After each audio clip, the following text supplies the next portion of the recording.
All right, ladies and gents, today's conversation, this has been a long time coming.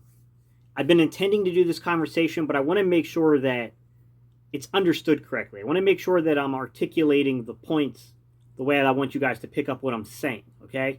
I'm not going to pass judgment on whether something will or won't happen today because ultimately I'm not the general manager of the Philadelphia Eagles and I don't work in the front office, although I would really love to.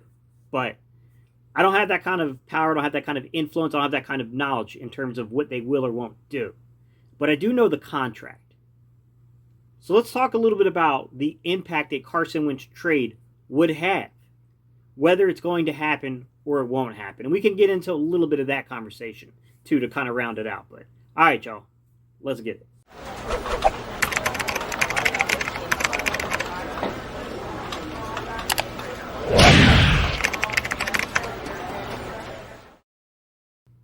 What's up, Eagles Nation? What's going on, NFL world? How you doing, division rivals? This is Steven Hyder with Gate City Sports Channel, the sports channel where the cerebral NFL fan comes for about 10 minutes of daily content. Good morning, good afternoon, or good evening, whenever it is you get around to watching this. Once again, guys, my name is Steven Hyder, and this is Gate City Sports Channel. All right, guys, today's topic, we're going to talk about this Carson Wentz contract, okay? I'm going to give you all the actual figures, all the money, the way the contract impacts certain things. I'm going to tell you, or I'm going to read to you, if you will, the tea leaves as they have fallen in terms of some of the scenarios in which some of these things can exist. I'm telling you right now, guys, if you're looking for me to give you the answer of whether or not Carson Wentz will be on this roster come September, I don't know. I don't know, guys. I have absolutely no idea. I can end the conversation today by talking about what is at stake with trading or cutting or, anything like that when it comes to Carson Wentz. I mean, we can definitely have that discussion. I can give you some guidance, but I don't have the answer of whether it's going to happen or not, guys. So without any further delay, guys, let's jump into today's topic. Let's start by reviewing Carson Wentz's contract.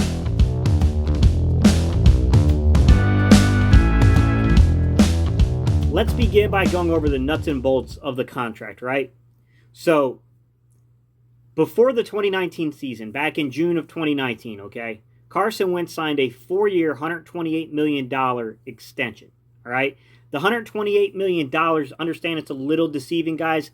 That's what they consider to be like the actual total contract value, okay? It doesn't mean the money is fully achievable. Although I do think if you look at Carson Wentz's contract and really go over it with a fine-tooth comb, most of those things are most of the escalators are very achievable for Carson Wentz, okay?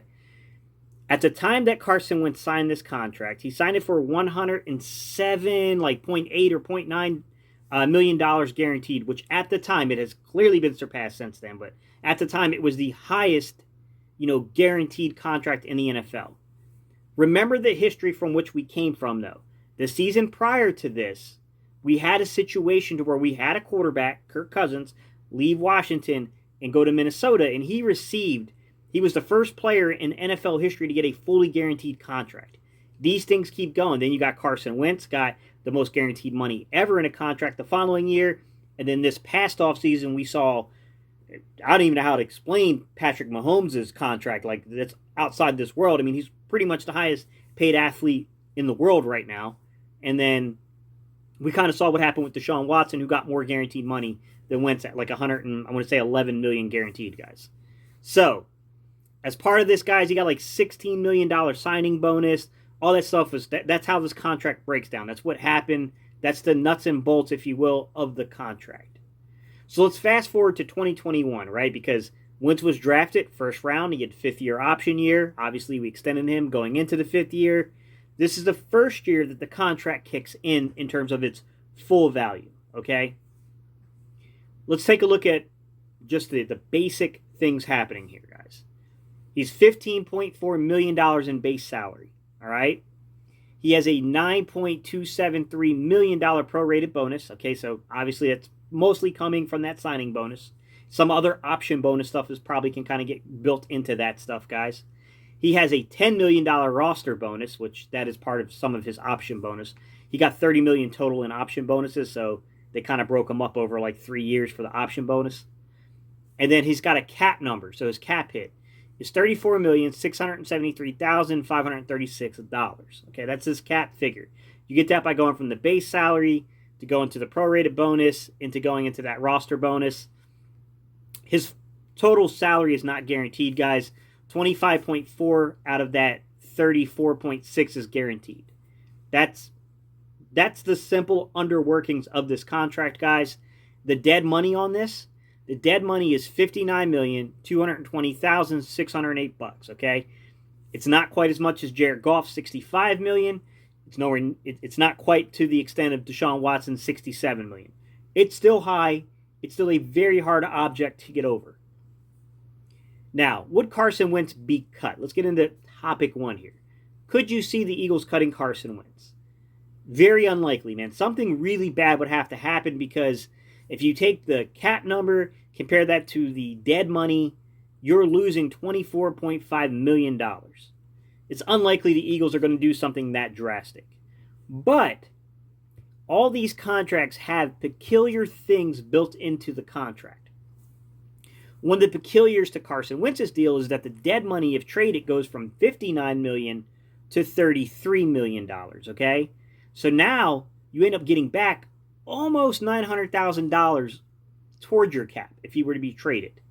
And in that lies the controversy, guys, of today's topic. Can you feasibly trade Carson Wentz? Sure. Absolutely. The numbers show you can do it. But what is the value? Would he be Jared Goff? Would he be Matthew Stafford? Or would he be something in between, which is, let's be real, guys, he'd be something in between, but that'll be the last part of today's segment. Let's talk about trading him and what it means to be in between that number, like that value range. Why was Jared Goff given away, okay? And why did Matthew Stafford receive like such a weird ransom? Like, I mean, it's like a king's ransom that the Rams just paid for Matthew Stafford. Let me get into those finer details for you.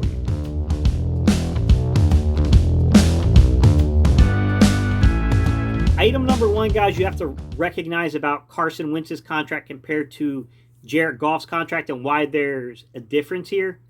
The Eagles don't recoup as much money coming back to them that Jared Goff received, right? Jared Goff had a higher dead cap, and the Rams stood to get a ton more money back by trading him. It's not the same equation.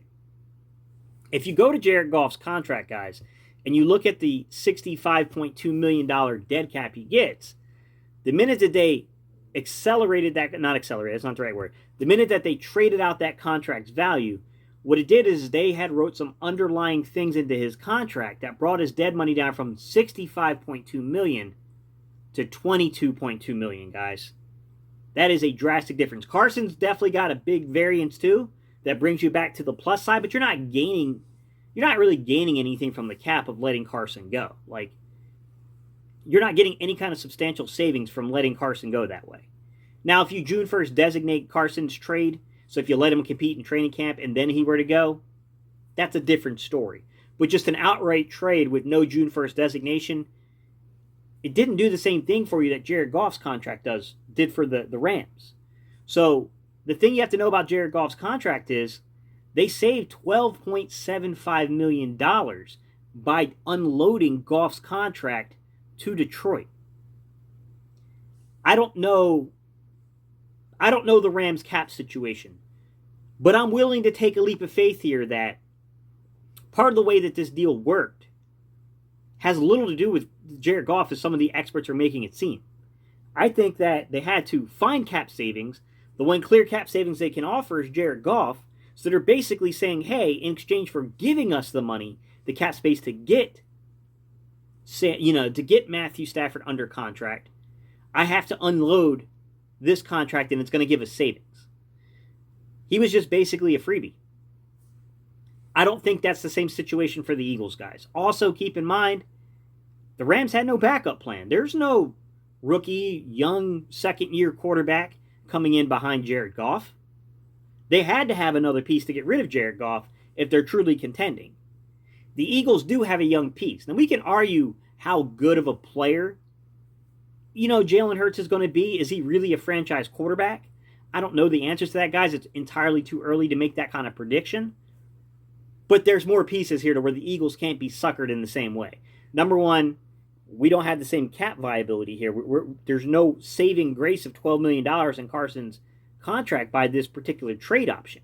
You'd have to June 1st designate him to do that. And that means he's going to have to lose in camp. I mean, there's no way they're going to trade him unless he loses in camp in that scenario. It's just drastically different. What do I think Carson Wentz's value is? It's a first rounder, guys. They're not going to give... I highly doubt they would give Carson Wentz away for less than a first rounder. There's just no way, man. I know that he was really bad in 2020, but, man, this guy was once knocking on the door of the league MVP and was... You know what? We can say, oh, he didn't play that great throughout all 2019. You're forgetting facts, guys. A lot of guys dropped game-winning touchdowns in 2019. Carson played a lot better than he's been given credit for in 2019. Now, he's a type A personality. We've all heard it. He's a pain in the butt to coach. Any incoming team has to deal with that. And because of those facts, I will say that I'm not completely down on people who say you might be completely right on all this stuff, Gabe, but how are they going to view him in terms of his coachability? Like, does an organization want to put up with him? And might that limit his value to maybe 2 seconds or a second and a third rounder? I could see an argument there. But my point being is either going to be multiple picks and they're going to be day 2 picks, or it's a first rounder to me. I mean, there's just no doubt about that in terms of the value. Will he be traded? Guys, I have no clue. I have absolutely no clue. If you're asking me, can the Eagles can Jalen Hurts run an offense centered around what Nick Sirianni's scheme is? I think so. I think he could, because Nick Sirianni wants to speed the processing time up of the quarterback. And the way he's doing that is by saying, if I'm doing my job, then I'm scripting first and second reads open for you. I want the ball out of your hands. I want the onus to be on me as a play caller to make sure I'm getting guys open for you. Like, if Nick Sirianni can build a scheme as well as he thinks he can, then yeah, Jalen Hurts is going to work. Guys, there's a lot going on here. You're still talking about a guy that only has 4 games of experience. You're talking about a guy that still has a lot of development that has to happen from the pocket. His footwork is still a little bad. It's not great, guys. He's got a lot of work to do there, and he needs to work on that throwing motion. But I can't sit back and tell you that the numbers don't make sense, that if the opportunity presents itself for Carson Wentz, we can't get out from under the contract. We absolutely can. Leave your thoughts down below, guys. I don't have the answer. I'm sorry. I don't work in the front office, guys. I cannot give you that answer. I don't have it. Leave your thoughts below, guys. What do you think? Let's see. Tell me. Leave a 1 if you think, at the end of your comment, guys, leave a 1 if you think he's absolutely going to get traded, Carson Wentz. Leave a 2 if you think there's no way he's getting traded. And leave a 3 if you're like, Gate, I'm 50-50 on this. I don't know. I'm at a 3, guys. I'm 50-50 on this. I don't know. All right, y'all. Peace. I'm out of here.